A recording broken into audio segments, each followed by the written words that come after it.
Welcome to the Western Bell podcast series, with talks on traditional spiritual teaching and its application in the world today. The intention of the series is to offer something useful for those who are drawn to study themselves and engage practice on the spiritual path. New talks are posted twice each month. The content of the talks is for informational purposes only, and not to provide any kind of counseling, medical, or professional advice. This podcast is titled, What Would You Die For? From Quiet Desperation to Making a Difference. The talk was given by Juanita Violini on May 23, 2026, via Zoom.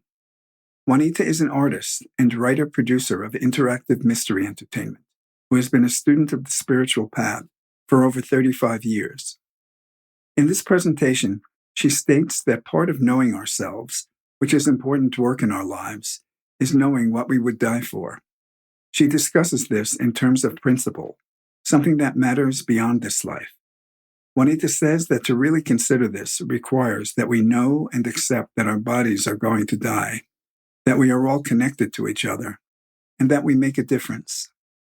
In the course of the discussion, she refers to a quote about our identity widely attributed to the Sufi mystic Rumi, and to one about the way that we could approach dying, sometimes attributed to the Shawnee leader Tecumseh, which may reflect their perspectives, but may not have actually come from them. If there is benefit in this talk for you, please consider sharing the link to it, or writing a review on social media, or on one of the podcast platforms. Juanita Violini.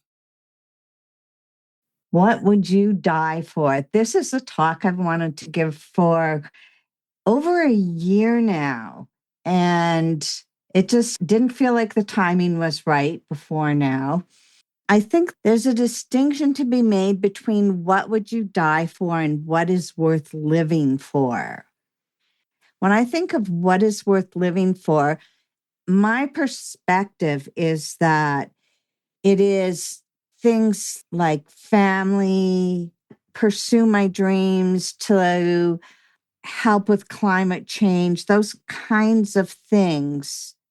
And we can all see it differently. There's no right or wrong way to see it, but I think of it as something that is pertinent to my day-to-day life.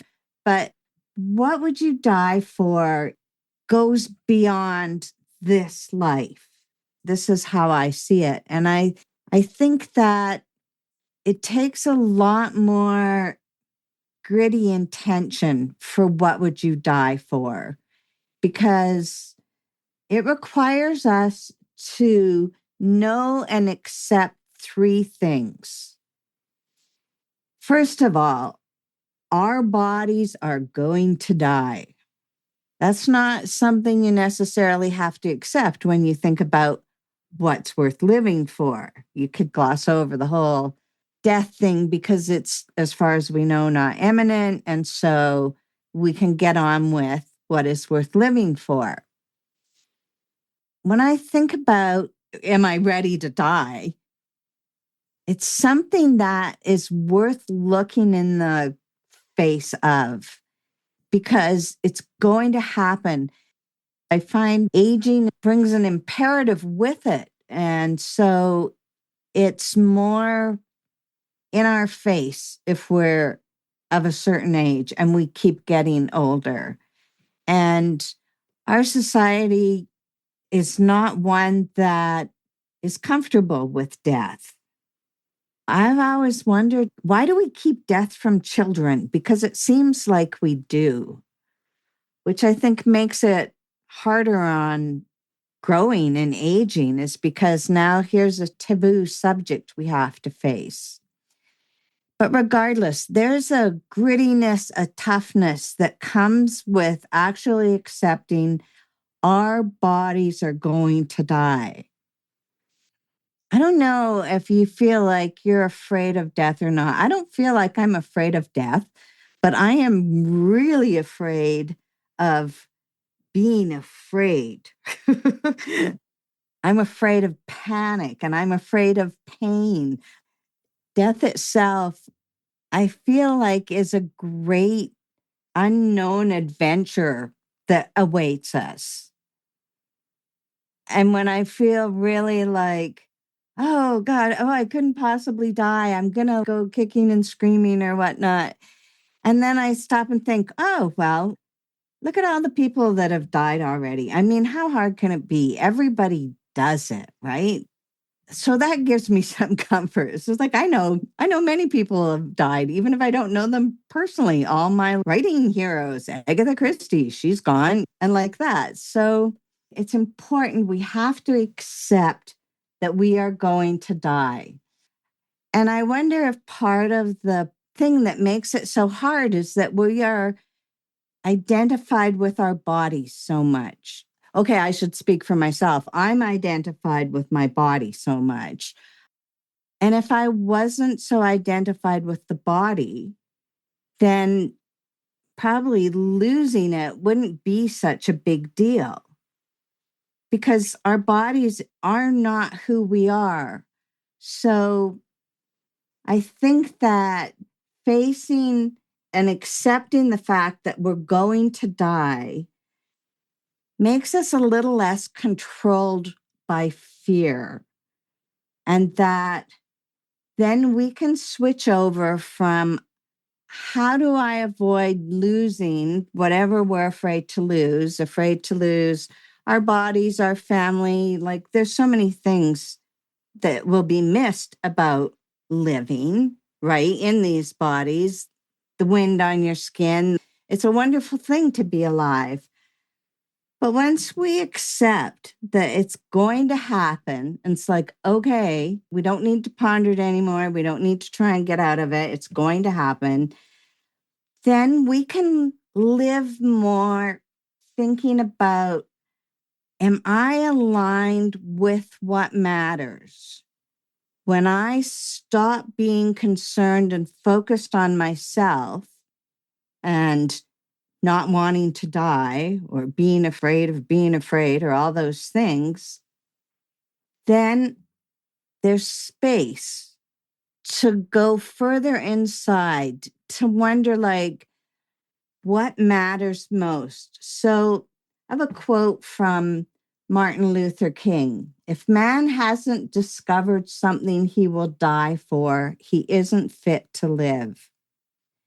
If nothing matters enough that we would risk everything for it, then we are living on comfort. We're living from comfort and not from conviction. We have not found in ourselves, I don't like the word found, but it'll do. We've not found within ourselves the thing that matters most to us. I really wish we were all telepathic because it would make things so much easier than trying to get words to fit what I want to say. We need to find our code and our conviction in order to live fully and to die fully. It sounds like some big, grandiose thing that should be achieved at the end of, I don't know, mass introspection. And it's not necessarily like that. When I say, what would we die for? It's about what is that thing in us that we measure our actions from, that we can stand on. And it might take a lifetime for us to discover what that is. I'm only discovering for myself some small piece of what I would say I would die for. And the Martin Luther King quote, when he gave that line, and he used it in a lot of talks, it was in the 60s. And people were being beaten and jailed and killed for protesting. And, you know, to go to speak up for something you believed in carried a very real threat of death.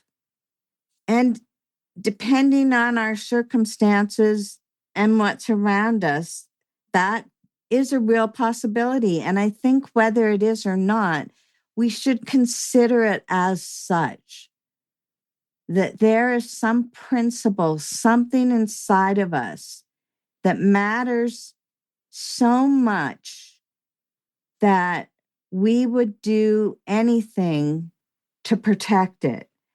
And I'm not really talking about family here, other people. Of course, we would protect our children. Hopefully, we would stand up if we saw someone being bullied or whatnot. But it's not about standing up against bullies, we can say, but it's about what are we standing on that gives us the ability to do that.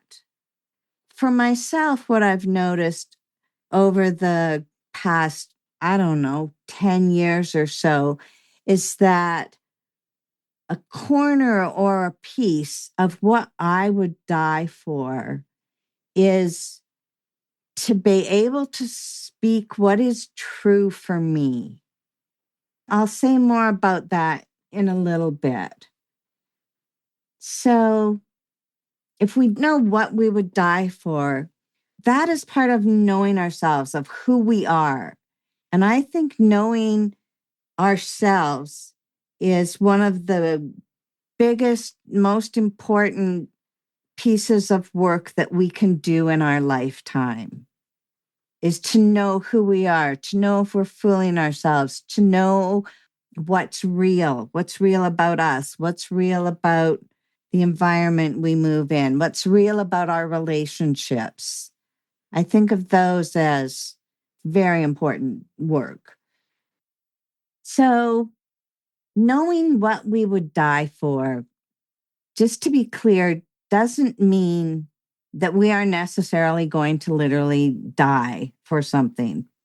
It might, but it probably won't ever get to be that kind of thing. But knowing it inside is what matters. So when Martin Luther King says is a man doesn't know what is worth dying for, he isn't fit to live. Fit to live, it kind of has a different connotation, I feel like.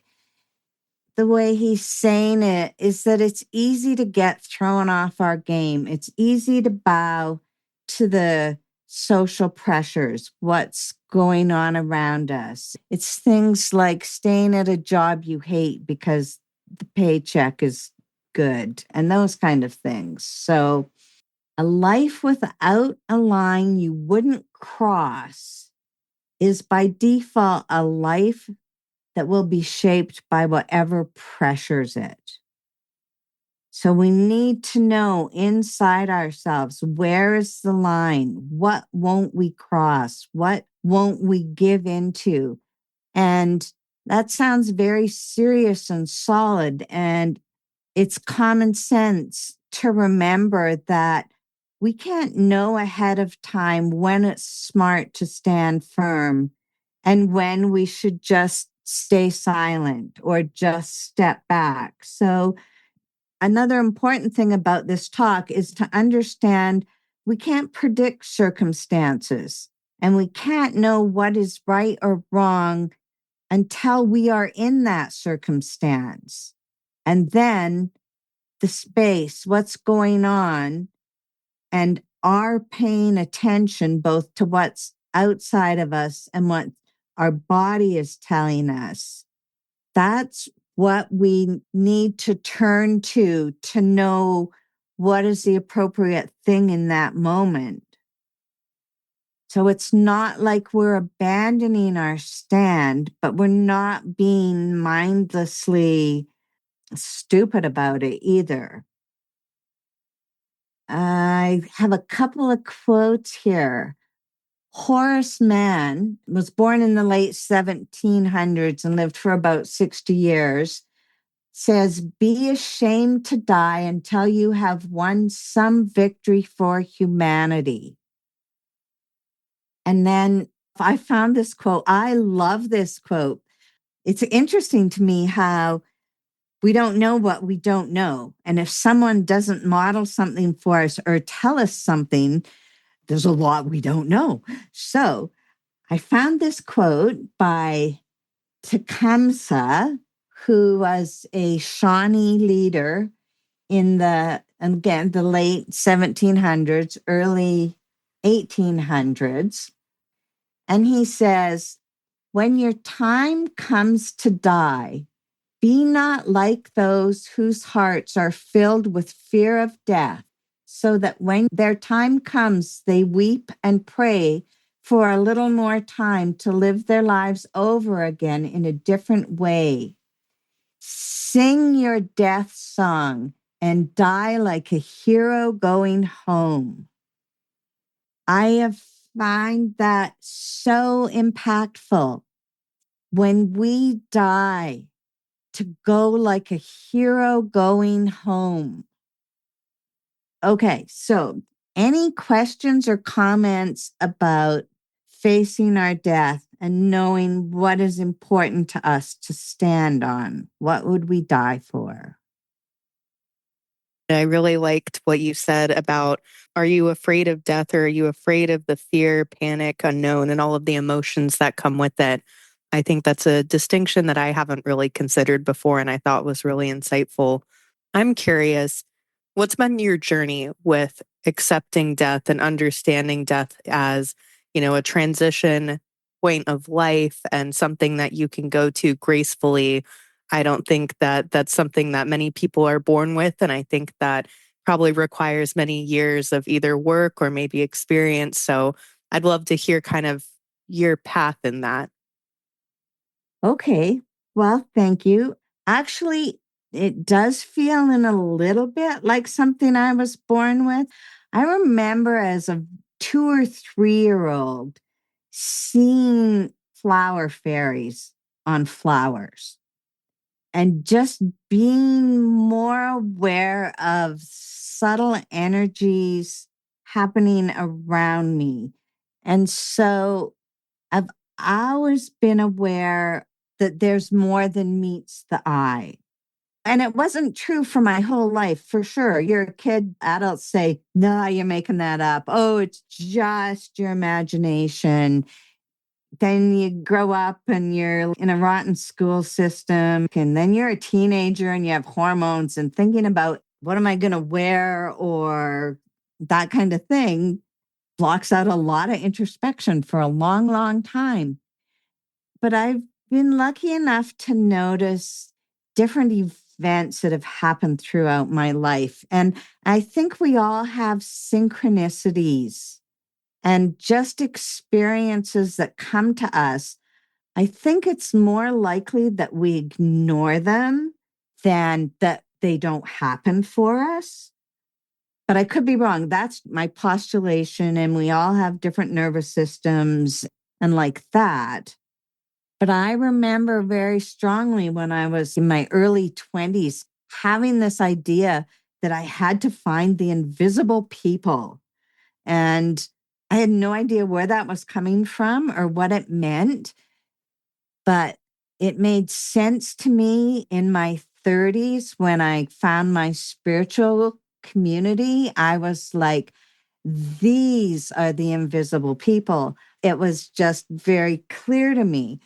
So I think part of it is just my natural inclination to view the world through a lens of subtle energy, I guess. And then I have a school reunion. I think it was a 20-year school reunion. And one of the guys I went to school with had a near death experience. I don't know, he was stung by a bunch of bees or something. And he was telling me, he said, after that, I will never fear death again. From having almost died and being brought back, whatever his experience was, he was like, there is nothing to be afraid of. And so that kind of accumulation, and plus, it just doesn't make sense to me that once the body's gone, everything is gone. What keeps the body alive? What moves us? What forces are put in play when we're born? To me, it's common sense that it's a small piece of a much bigger picture. And we might not understand it or be able to understand it, but thinking about it makes me really happy. So to know that we are just a small piece of something bigger. Gosh, I'm just throwing my notes out the window. I was just like, every talk, it's like, I want to give things in order. It never happens. So here's this quote that is going to come up at some point. So I'll tell you now. It's a Rumi quote. And Rumi said, "You are not a drop of water in the ocean. You are the whole ocean in a drop." And when I heard that, it was boom. It just blew my mind to switch the perspective that way. We're not a drop in the ocean, we're the whole ocean in a drop. To me, that is awesome. I haven't had a horrible life. I don't know if that makes a difference about how we view death or not. Yeah, I think it's giving perspective to everybody just starts in a different way at the beginning of how they view it. I like your story of being 2 years old. I can't say that I've ever had an experience like that as a child or anything. And it makes me wonder if maybe the early deaths that you encounter and the way maybe others within your family or others around you, or if you experience death at a very young age, how that might impact your relationship with it and how everybody's just at a very different starting point with understanding and accepting death. Yeah, that sounds accurate to me. Yeah, and it's another thing I've seen in hindsight through raising three kids that they have no assumptions or expectations or stories about anything. And I don't know. I don't know why we don't talk about death as a natural thing that happens to children. And I think that if it's hard for them, it's something that we as adults give them. And I just want to say, like, this is not a straight, true thing across the board. Everybody's different. There's always individual circumstances. But in general, it seems to me that if our culture was more open and understood what death was better, I think some cultures do, we would be a happier, healthier society. I have a couple of things that I fall back on when I tie my mind up in knots or get stuck in thinking from assumptions. I really think it's true that we each have our own perfect life, especially if I get on a track. I haven't for a while, but it's usually like, oh, why do they have that and I don't have this and blah, blah, blah. And to think that we have our own perfect life that we've been born into, that helps me relax into being okay and getting on with whatever needs to be gotten on with. I had a lot of childhood traumas and stuff, so I view the world as an unsafe, dangerous place. So that makes me afraid of death because I'm thinking death's going to be the same as my life was. So, like you mentioned, it depends on if you've had a wonderful life, you're probably more apt to think that after death is going to be wonderful. Also, these are very deep questions that you're answering because a terrorist is dying for something that's not a noble thing. And also, what would you live for? You might create something, and then in this crazy world, it always gets all twisted around into the opposite of what you created it for. And I would counter that. I mean, from our perspective, a terrorist is dying for a not worthy thing. But probably the terrorist thinks they are dying for a very worthy cause. You said that our bodies are not who we are. Do I know that? I can understand that, and I've got some experiences that seem to verify that for sure. I feel like I've known that in moments, but also when a situation comes up that is really threatening to me, physically or emotionally, I feel my recoil from that. I feel my reactivity toward that. So, do I really know that? So, do you think that there is some kind of inner work that needs to be engaged, that needs to happen for one to really know that one is not the body, that one just isn't a drop? I mean, in some teachings, the Gurdjieff work I'm thinking of, It's said that one needs to develop a soul. It's not just given to one. It's something that one develops. There's the ability that is potential in one for consciousness to continue and to know that it continues rather than just conceptually. So, knowing that we are not our bodies, the body has its own imperative to survive, right? So, the inner work that we could do is to be not identifying with those feelings or those things that come up. But that would be really hard. I think also it depends on where we train our attention to go. So, at any time that our attention is on something like our body being in scarcity or whatnot, then we are going to be identified with it. And if we can train our attention, putting our attention on what we would die for, what is that thing? Like for me, I'm going to go with as close as I've come so far to what would I die for? It's to speak what is true for me. And that can be in like small, mundane circumstances, or it could mean speaking up against a wrong, even if there are dire consequences for myself.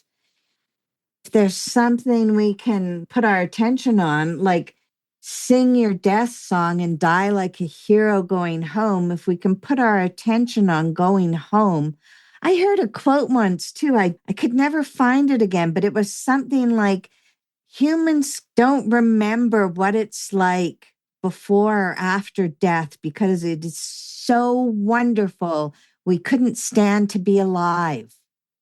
I don't know who said it, but it's a different perspective to think about something from. So that's one part. I would say the inner work would be training our attention. And I find not liking the whole we have to build a soul thing. To me, it reminds me of like you have to say all these Hail Marys on Our Fathers or Eastern religions where you have to open all these chakras. When I first heard about Lee Lozowick, the American Western Baul teacher, the thing that one of his students was saying to me was that Lee spoke about how we are already that which we seek to become. My body was like, yes, it's here, it's now. It was just a big yes for me. And along the way in my life, probably 20 years ago, when I was really into beating myself up about not being good enough, I made a decision. If I'm going to hell, I'm going to hell, but there's no reason to put myself through hell right now. And I am going to live and I'm going to be a good person. And so the thing about building a soul, no doubt it has esoteric meaning and implications that I know nothing about, but I think it's about training where our attention goes is what would make the difference. For me, I think we all have our own experience of the path and our inner work. But to me, sometimes two things can be true at once. Mm-hmm. Like we already are that. And also to realize that some work is necessary to develop self-awareness. Otherwise, maybe we die like a dog. Mm-hmm. And still, we are that. And everything is, to use that non-dualistic teaching. But to know that for oneself, I think about what you said about not identifying that that's a really hard thing to do. I don't know that I can not identify, but I feel like I can learn to relax, to be aware when I'm identifying and grasping, holding on. and learn to relax that more. And then my attention deepens and I can grow and tolerate life and relate with life in a deeper way. And we'll see where it leads. Yeah. Maybe you develop a soul. I don't know. I don't know. I think that if you discover your spiritual work and it leads to some kind of higher energies, that sticks with you after you die. Okay, so I'll go on to the next point. I said, when we consider what would we die for, we have to accept three things. And the first thing that we just talked about was we have to accept we are going to die for sure. So we're going to die. I actually will just comment like there's a lot going on in the world these days about longevity and people want to live forever. And I think about that and I'm like, if people either lived forever or a long, long time, I'm pretty sure there would be a day where they wish they wouldn't, where they wish they could die. It just makes sense to me. Now, the second thing that we have to know and accept is that we are literally connected to each other. We are all connected. I mean, it's paradox, right? We live in a paradoxical world. In duality, we have our own little separate human bodies. And in non duality, there are connections. And I've had a couple of experiences. Sometimes you just know something in your body. And I have had experiences where I know that if I'm doing something to a person, and usually it's not a nice thing, if I dump on someone, I am literally actually doing that to myself as well. It's uncanny to think of how connected we are, even when we don't realize it. So, the second part is that we have to know that we're connected to each other. Okay, and I'm going to give you another quote. The title of the talk was From Quiet Desperation to Making a Difference. And the quiet desperation comes from a quote by Thoreau. Most men lead lives of quiet desperation and go to the grave with the song still in them. I knew the first part of the quote for a long time, but I didn't know that and go to the grave with the song still in them was the second phrase of that quote. And when I learned that, it just gave it a whole new depth and layer. I think most people don't realize we're living in quiet desperation. Our life works more or less. Things are good, or we're not living in Tornado Alley where our houses can get ripped away, and we're not living in war zones. So there are a lot of things that we don't like and things that upset us, and groceries cost more, stuff like that. And even beyond that, even if things were like in our most acceptable perception of a good life, because many people live apparently good lives, there is still a pervasive dissatisfaction and lack of fulfillment. Because if there wasn't, consumerism wouldn't be as rampant as it is, right? People are busy trying to buy themselves into happiness rather than face the desperation they are feeling inside. This ties to the what would we die for? It's about facing and realizing and knowing ourselves. We need to know ourselves and we need to see where we compromise. Where are we choosing to stay with comfort rather than stand on a conviction of something that we know is right? Often we see little ways we're out of alignment we've had a lot of time to observe ourselves kind of selling ourselves short. Like I was saying, staying in a job you hate because the paycheck is good, or you see something wrong happening at work or somewhere in your environment, and it's like, oh, it's not really any of my business. Maybe it wouldn't take much to just speak up and say, hey, I don't think that that's a cool thing to do. But no, it's not our business. So we tolerate living in quiet desperation because there are things that we need as humans that are at risk if we speak up. And the biggest thing is belonging. We have a need to belong somewhere. And if we speak up, we have a good chance of being ostracized. People are uncomfortable when someone speaks up because it's kind of a call for them that they should live a life of integrity. And then their fears will kick in. It's like the whole domino effect.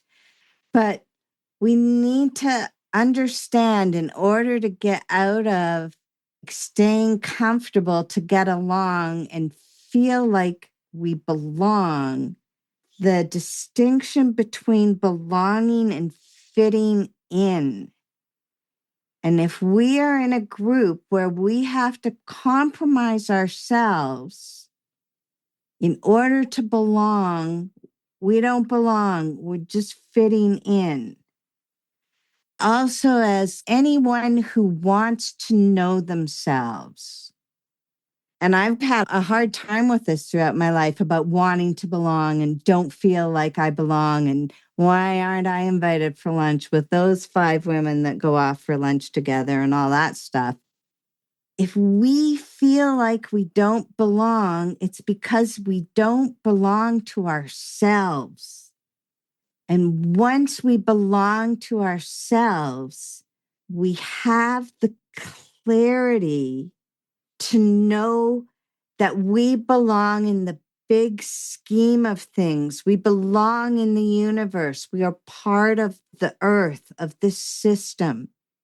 But if we don't belong to ourselves, if we keep looking outside of ourselves for validation, if we keep needing something out there to reassure us that we're okay, then we don't belong to ourselves. And then we feel like we don't belong anywhere. The world is full of distinctions that need to be made.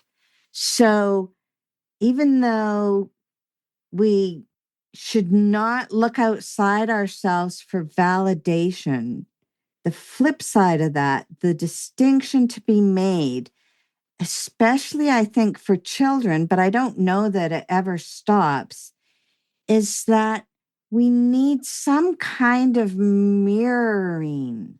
We need some measure of who we are reflected back to us.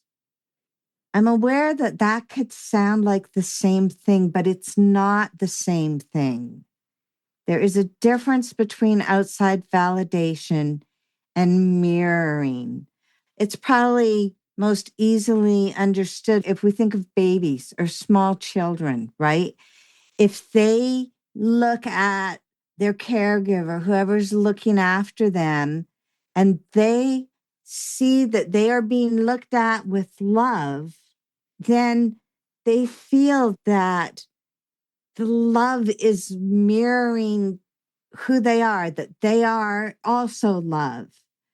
But if a baby or a child is looked at with not love of many degrees, of anger, of inconvenience, of don't bother me, then they're going to take that as that is what their worth is. There is a distinction to be made there between validation and mirroring. Also, the quiet desperation is not just about fitting in by social norms. But what about the passion? What about the things that we are being driven to do, to pursue, to write the book, to like immerse ourselves with our family? And I'm going to get to that as soon as I finish this other thing. I'm gotta get these 5 things done first, and then I'm going to write the book.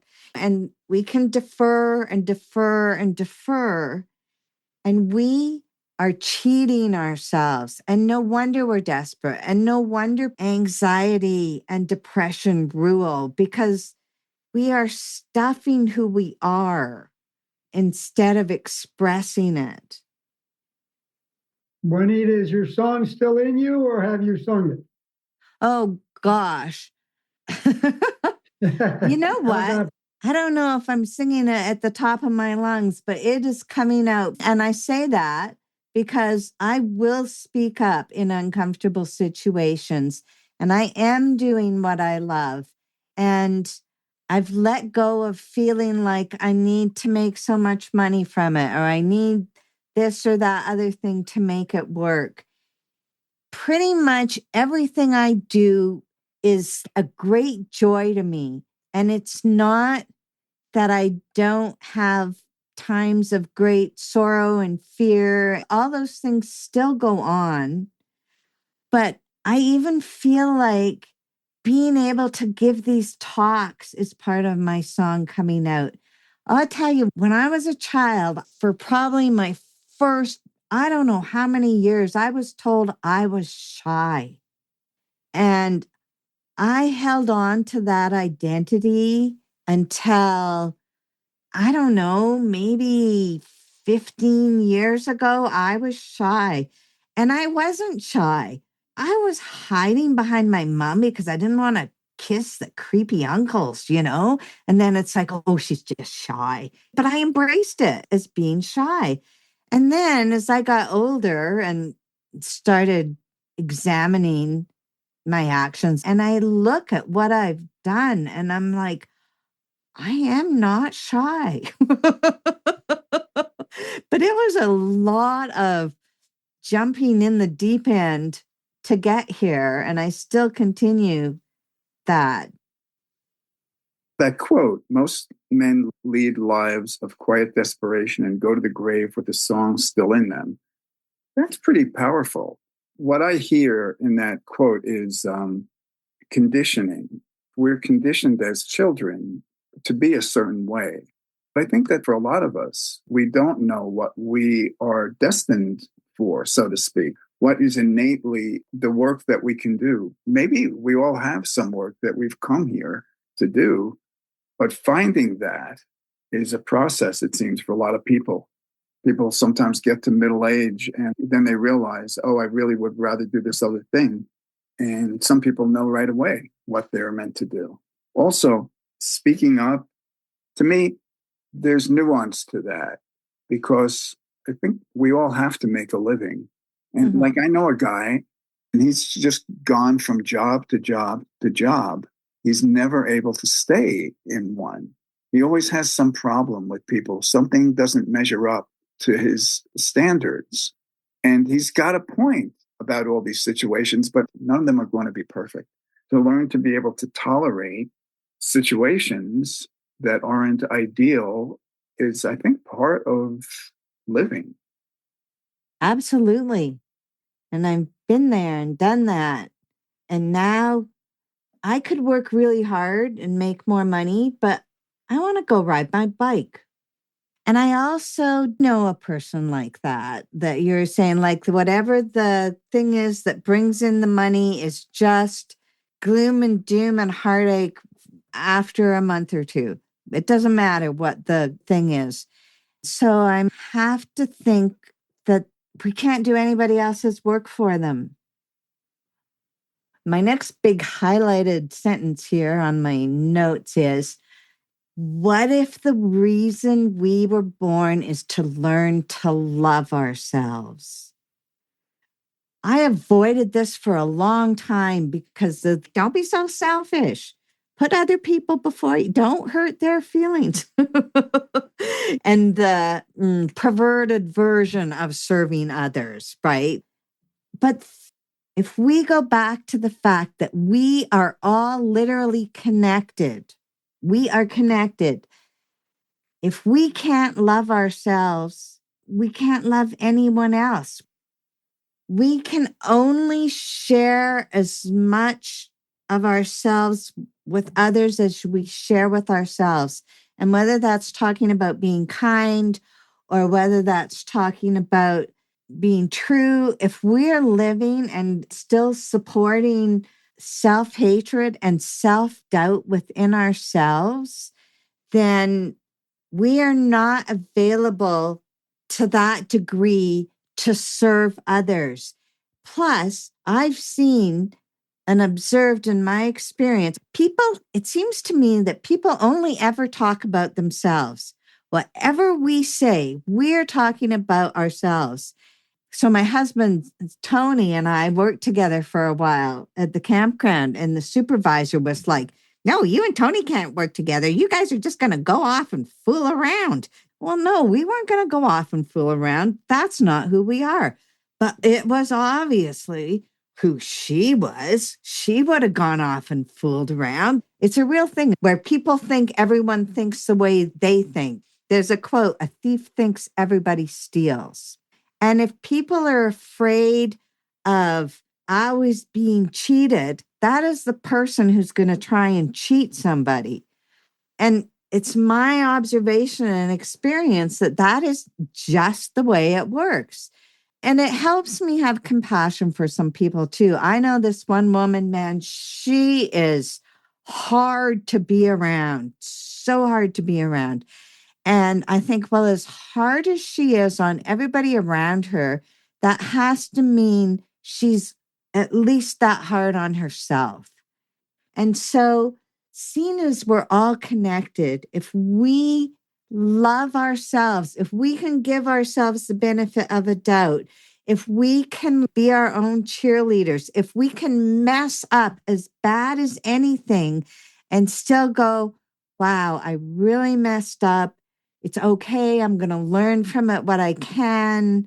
It hurts. I'm going to get through it. Instead of like, you're so stupid. We have to love ourselves first. Not that we can't love others and help others before we love ourselves. We do the best we can, but we can't take ourselves out of the equation and pretend, oh, it's all about others. Well, we are connected to the others. So that. Another distinction, I should have a separate talk on distinctions, but oh well, self-assurance versus confidence. It seems to me that if we are self-assured, and I think this is also connected to what would you die for? If you know yourself, self-assurance is something that comes from the inside, whereas confidence is something that we put on for others. And I know this from experience because I'm like, confidence, that's the ticket.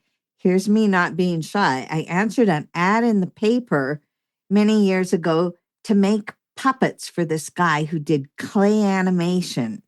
And I'm like, oh, yeah, I sounded so confident. I could do this thing. It was great. I got the job. I went to the job. About an hour in, it was so obvious to both of us I could not do this thing. So just a distinction. So the third thing that I'm going to quickly talk about is that we have to know and accept that we make a difference. We make a difference. What we do, who we are, makes a difference. And this is so important. If we want to save the world, to stop war, to whatever, I really believe we can do that. J. Krishnamurti has a quote.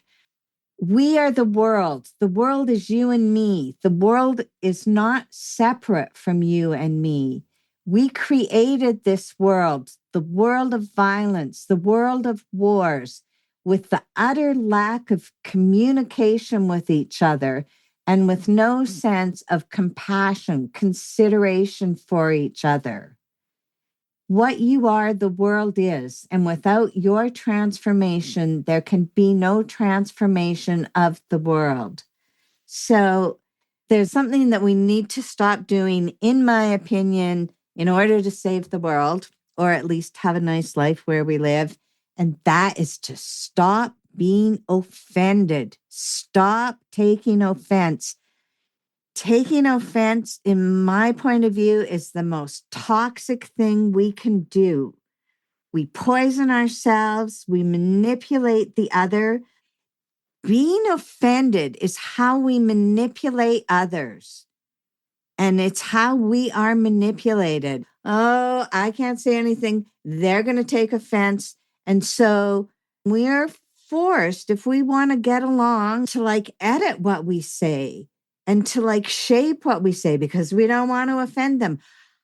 We just need to say the thing, whatever the thing is. We need to say it clear. We need to say it clean. But to edit ourselves or to take offense and force others to tiptoe around us and our feelings, to me, we need to stop doing that. And there's a lot of things about that. So when I said about singing my song, finding my voice, right? Saying the thing that needs to be said, well, that's all good. But let me tell you, I did not and am still not, but really wasn't any good at that. And so I would pull out what I had to say because I could see the truth and I could see the truth. But could I say it in a way that could be heard? No way. The way I said stuff, people are running for the hills. It's like, oh God, don't. So this is the other thing about giving ourselves a break and giving each other a break. We're all trying to discover, to find ourselves, to know ourselves. If we're going to assume the best of each other, but don't be stupid, right? Don't not use your common sense. Don't always assume the worst of people or that they won't change or that they're stuck in who they are. We are all growing. And I know that if I hadn't made a gazillion mistakes talking to people, I would not be the smooth tongued orator I am today. Okay, so I did this thing called the layers of loneliness. People, everybody needs to be acknowledged. Okay. So when I look at people, it's so easy, and the world encourages us to divide into us against them. And the thing that I realize, everybody is suffering. And it seems to me like people with extreme beliefs are really suffering. But we suffer because who we are is not acknowledged. What we're going through is not acknowledged. And this feeds back into the difference between mirroring and outside validation. If someone is having a hard time and it is appropriate to engage with them, it's useful even just to smile at them or acknowledge somehow that they're having a hard time. And it doesn't mean that we have to agree with their story or anything. The thing that holds us all together is our shared emotional experience. We have all felt between a rock and a hard place. We have all felt betrayed. We have all felt let down. This is the human condition. We all feel the similar things, and we need to understand that there is no us against them, that we are connected. And by the simple acknowledgement that they exist and that they have something going on for them makes a big difference. And also support. You know, what I think is one of the most important things is to feel like somebody has my back. I want to know that there are people there who will be there for me, not conditionally, but just because we're human. And so That is another thing that we can give each other. We can give strangers. There's the mother in the supermarket with the crying baby at her wit's end. The kid is teething. People are scowling at her. People are frowning at the kid. Just smile. Long day, huh? It's a long day, isn't it? Just acknowledge them and what's going on for them. It makes a huge, huge difference. Okay, the end. Any comments? You told her to pick up her kid.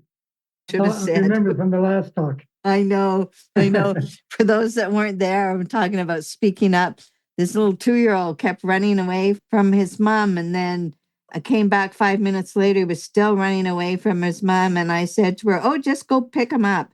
And she did. I thought she was going to tell me to mind my own business, but she went and she picked him up and they sat on a bench and she held him on her lap and they started talking. And we never know. And I have to accept that sometimes somebody's going to tell me to go mind my own business, and that's okay.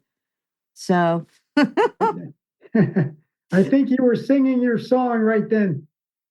there you go. You know what I Yeah. find is that, and I don't know, maybe you guys find it, if you ever have the urge to say something or do something, whatever, experiment with giving into that urge. To me, it's a scary thing to do that. But it also comes with big rewards that are mostly invisible, but it doesn't matter. Like to tell a mom to pick up her kid. Who knows? Just give in to the urge, and what comes, comes. What doesn't come, it doesn't matter. But I think we feel those urges for a reason, and we might not ever know what it is. It seems like acting on impulsive urges when I'm being reactive is not so helpful. Right. And I would call it a distinction between impulsive urges and intuitive urges. Sure. To learn how to speak when there's a need for something to be spoken, but in a skillful way that doesn't judge other people or create hostility. I can't do that if I'm really identified. When you were talking about being offended, I was realizing that being offended is a function of me being identified with something. It is upsetting to me because of something that I'm taking personally. It's kind of side off your comment. The only way we're going to get skilled is by messing up, right? If we don't have the skill, like there's another quote in here, I can't remember who said it, but it's something like, there is no freedom if there is no freedom to make mistakes. I had to blurt things out and take the consequences for a long time before I refined things. Somebody is not muted. Bad. Oh, good for you for blurting that out. You mentioned that in relationship to the theme of what would you die for? You were talking about principles. What kind of principles are you talking about? What are you thinking of? Well, I think it's different for every person. For me, it's to speak up when something needs to be said and to not be swayed. I was at this political thing once and I questioned the guy at the front of the room who had the power. And he'd give me a non-answer and I'd repeat my same question. And he'd give me another non-answer and I'd just repeat the question again. Is that something you would die for? To hold my ground on what I think is right? I hope so. I won't know until it happens. I might chicken out at the last minute. It does seem to me that I can think that I would die for something, but I think I don't really know until the situation would actually present itself. But it helps stand strong while we live. I think considering the question is more important than having the answer. I was thinking about understanding what we're willing to die for kind of aligns our purpose. When I think of the Rumi quote about being a drop in the ocean, I also think about how if we drop a stone into the water, the ripples ripple out and affects all the water. And so we're all kind of connected like that. And so every thought, action, and way of being enters the human field. It seems to me that it's more about what kind of waves we create rather than just making waves. And so training where our attention goes is determining what kind of waves we're making in the world. That's kind of what I got out of this. That's a great way to put it. I'll read another couple of sentences. To know what you would die for is to understand the depth of being human. And once you understand the depth in yourself, you can no longer deny it in anyone else. And I found that that is true. The more I know myself, the more I know others. When I don't know anything, when I'm withholding, when I'm trying to get away with something and I see, oh, that's how I try and get away with something and I know it and I may or may not keep doing it. That the point is that I recognize when others are trying to get away with something and all the many ways humans are. So recognizing the depth in ourselves and our humanity, and then we can recognize it in others. And then we can't do us against them. It's got to be us together. It's been really great to see you all here. Thank you. I think you're all like super brave to come to a talk with this title. So thank you so much for showing up.